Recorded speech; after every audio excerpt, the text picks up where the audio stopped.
Something about two perfect weirdos finding each other is inspiring. Yeah, makes total sense, especially coming from you. Why me? You obviously relate to the guy.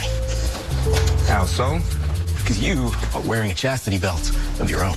Those are tidy whities, but I always pegged you for boxer briefs. It's a chastity belt of your mind. You haven't even looked at a woman in a year. Neither of you? Definitely not true, also not my point. The last woman I looked at sent Christopher halfway across the country. You focus on him. You need to get out of your head. In 911 Season 9, Episode 8, one of the most powerful moments doesn't come from an emergency. It comes from a conversation that quietly exposes how deep the emotional scars still run. Pause. Eddie listens as someone talks about how inspiring it is when two perfectly weird people find each other. On the surface, it sounds hopeful. But for Eddie, it hits differently. Buck calls him out, gently but honestly, saying Eddie relates to the guy more than he wants to admit. Pause. Why? Because Eddie is wearing his own kind of chastity belt. Pause. Not a physical one, but a mental one.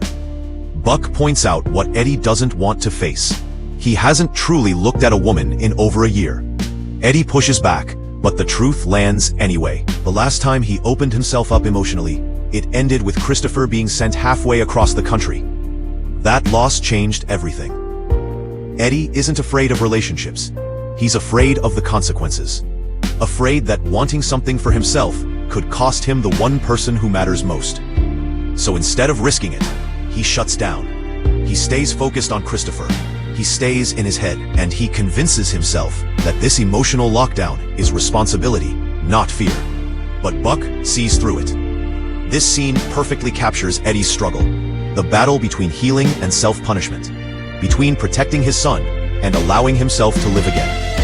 It's not loud, it's not dramatic, but it's painfully real. Episode 8 reminds us that trauma doesn't always scream. Sometimes it whispers, convincing you that staying closed off is safer than opening your heart again. And for Eddie, that might be the hardest rescue of all.